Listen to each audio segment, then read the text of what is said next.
Note having a life system is fine as long as the game itself is either difficult enough, and unfortunately the kingdoms, the bosses, basically everything is easy as shit with this game, or the game could have a more punishing death than just losing a bunch of coins. In Zelda Breath of the Wild you were forced to restart the game from your last save.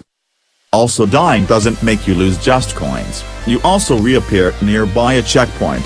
But if you die, all you have to do is teleport to the checkpoint nearby the location you want to go, cancelling the potential punishment of having to redo the level. And I mean, there are fucking checkpoints everywhere.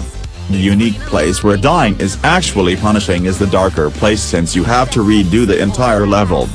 Fucking come on. I'm just saying that Cuphead doesn't have a live system, and it doesn't need it because it is a roguelike type of platformer, also known as a hard platformer, and you actually have to do the entire level again. So not only it is hard, but it also actually punishes you. As I said earlier, go fuck yourself, Sonic Forces. Now, let's resume what makes this game easy as shit. Number 1. It doesn't have that many enemies. Number 2. It doesn't have that many platforms, the game is more based on empty levels. Number 3. There's basically no reason to stress out when you die, since there's no real punishment and no game over. Number 4. It is easy to collect power moons, way too easy. Number 5. The bosses are very scripted and easy to predict, more than the previous entries. Number 6. Dying is way too forgiving in this game. The game has no live system, no game over, and the unique punishment for dying is losing a few damn coins. And finally, number 7. The kingdoms are empty and tiny, and unfortunately there are not a lot of them, which means completing the main story can be done quickly.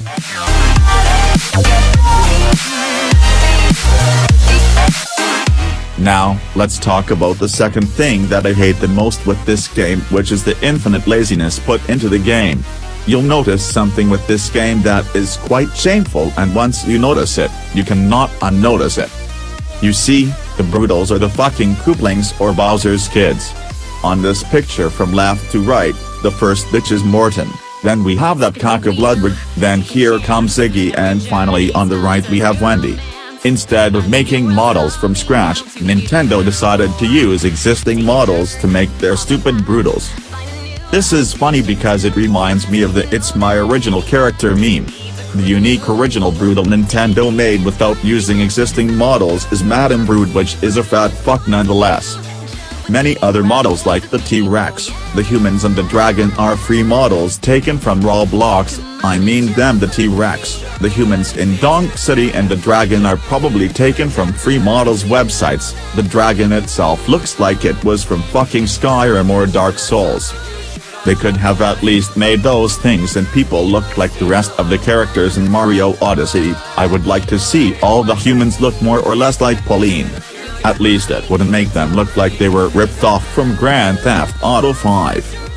To further prove the incompetence and laziness, I will point out something I mentioned earlier, but this game is shorter than Mario Galaxy. A regular playthrough of Mario Odyssey barely takes more time than a Mario Galaxy speed run. I mean, fucking come on, and a 100% completion of Mario Odyssey takes 6 hours, while a 100% completion of Mario Galaxy in speed run style takes 9 hours. If Nintendo wasn't that fucking lazy, they could have made the game way longer with a better replayability.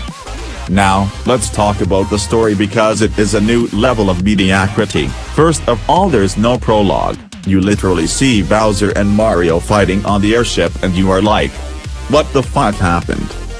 Not only they removed the prologue, but the story as a whole is still the same and the plot is definitely crap. Mario, dressed like Bowser, fights against him to rescue Peach and her alive crown in the lamest final boss fight of this century ever. I almost forgot, but this game is extremely exploitable. In fact, it is possible to complete the game without capturing enemies because the cunts behind that game are script kiddies. You can skip most of the game if you use the proper skills with your hat. Come on. Imagine if you could complete Mario Sunshine without the FLUDD or Mario Galaxy without shaking the remote. You can reach areas that you aren't supposed to reach with those exploits, making it possible to skip areas that actually require you to capture an enemy or object, and even better, the game has a lot of bugs and glitches that can be exploited to progress faster, and I mean there are many bugs in this game. Dear Nintendo, your game is unfinished like Sonic Boom Rise of Lyric or Sonic 06, it has less glitches than both games, but it is still unfinished nonetheless. In conclusion, lazy coding, lazy models, lazy story and lazy game with no replayability.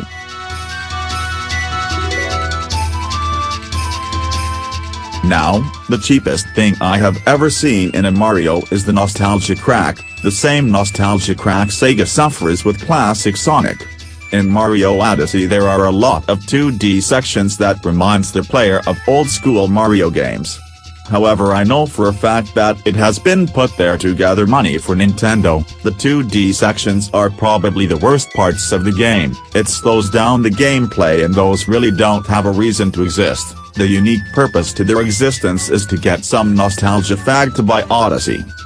I like old school games too, but this money grab is so damn obvious and these sections really have no reason to exist. If you support this idea, then you are no better than an Electronic Arts fanboy defending the actions of Electronic Arts. Also, nice of the princess to make a castle that looks like the castle from the Nintendo 64, if you can't see that Nintendo is trying way too hard to hit the nostalgia of the customer to get more to buy their boring game, then you are blind. Mario Galaxy sold well without the 2D sections bullshit and the nostalgia bullshit, so why does the newer Mario games need it? I call this bullshit.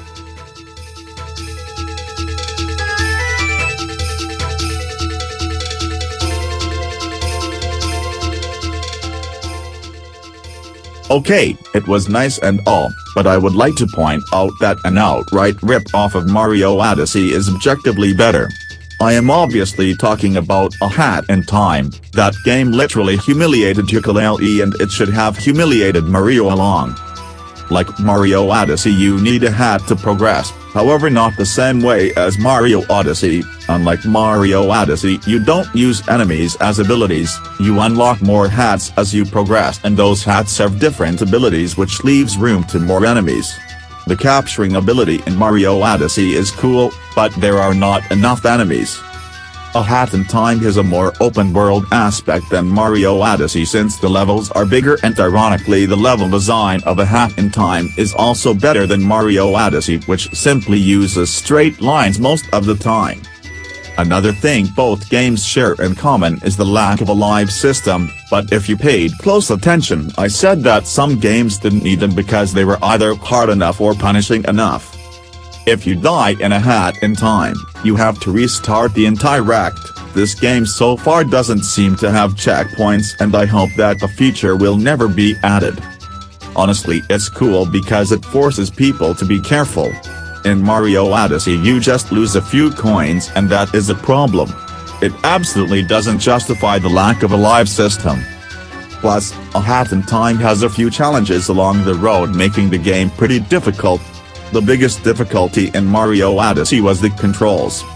A Hat in Time has a better anti-aliasing, better graphics, better distance rendering, more polished polygons and is overall more fun than Mario Odyssey and all of that is objectively factual, so fuck off with it's just your opinion bullshit. I have seen enough of that. Just acknowledge that this game sucks and move. People like Sonic Rise of Lyric, Sonic Forces, Sonic 06 and I don't give a shit about them. The games objectively suck, but I respect their preferences. I will do the same for you if you like Mario Odyssey. I also think that people should boycott the likes of IGN, Kotaku, GameSpot or all these biased networks paid by Nintendo because they brainwash you into buying this scam. On GameSpot, A Hat in Time had a 7 out of 10 which is honestly an honest rating, but Mario Odyssey on the other hand has 10 out of 10 and it is so fucking unjustified. Literally half of the review was talking about how gree-hat Mario Odyssey was without pointing out what made this game so good ever. I actually justified my points. How the fuck can you call these reviewers professional? I have been more professional than them and let's be honest, I am an amateur. These so-called reviewers are nothing, except paid-ass lickers. They are the personal Nintendo dick suckers. Hey, I have seen a comment on one of my video that is so true that it hurts. It is beyond factual, it is what we see every day. I cite. I bet Nintendo can make a piece of shit Mario game with controls more broken and a story worse than 06, yet people would still give it a pass, maybe even praise it, because it's a me Mario. Note I like both Sonic and Mario. This is exactly what happened with Mario Odyssey. This crappy game that deserves nothing more than a 3 out of 10 is being praised by fucking cunts who don't know what are the good games. Have these cunts ever played Mario Galaxy? Have these cunts ever played A Hat in Time? Have these cunts ever played the original Mario games? I did, but on an emulator. However, in the end I still played the old school Mario games, and unlike Odyssey they were all fun, good, and they put some challenge forcing the player to improve over the time. In conclusion, it's time to speak up to Nintendo. They need to hear our voice. We want a good Mario game, make Mario Galaxy 3 and such. It's also time to boycott Nintendo until they actually release Mario Galaxy 3. Also like and share this video that started out as a review and slowly became a rant, so more people are informed. Calling out bullshit is dangerous, and I know that this video is going to get a massive amount of dislikes, so I need your full support. Thanks for watching, by the way.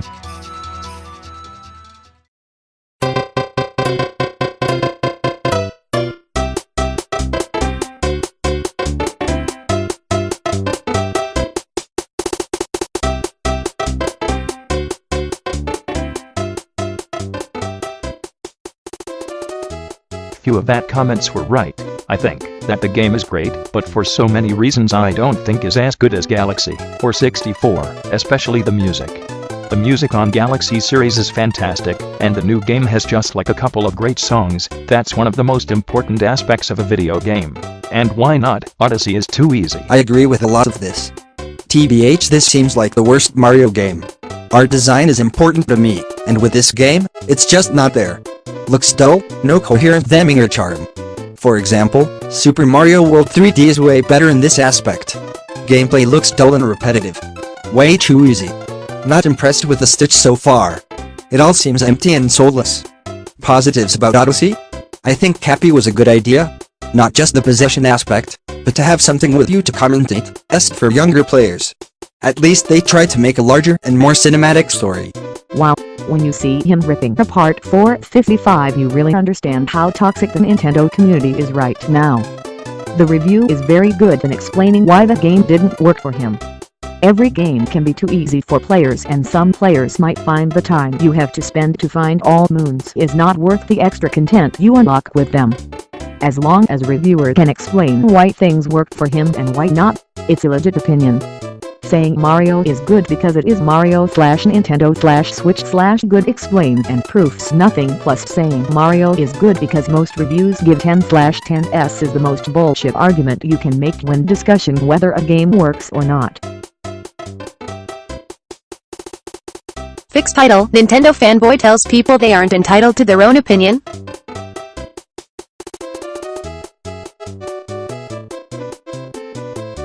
Mario Odyssey is far too easy. It is still a great game, but far from perfect. People need to understand a perfect score means it's a perfect game. I like how this guy thinks he is being really smart, but on multiple occasions misses the point of the reviewers. Oh man.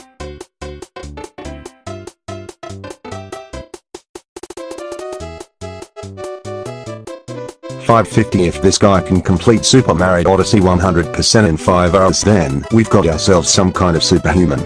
These superhumans, as you put it, are called speedrunners.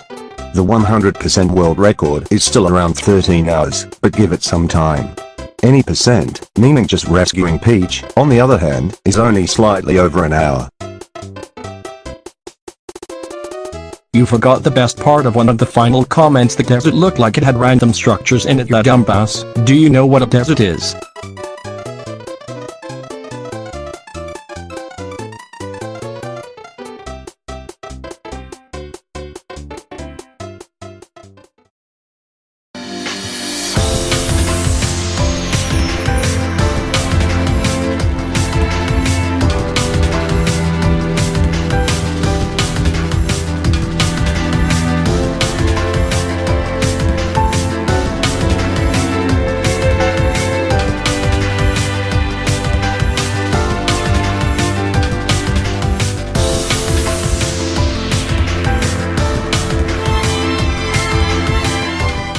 Here's a Metacritic one that was deleted.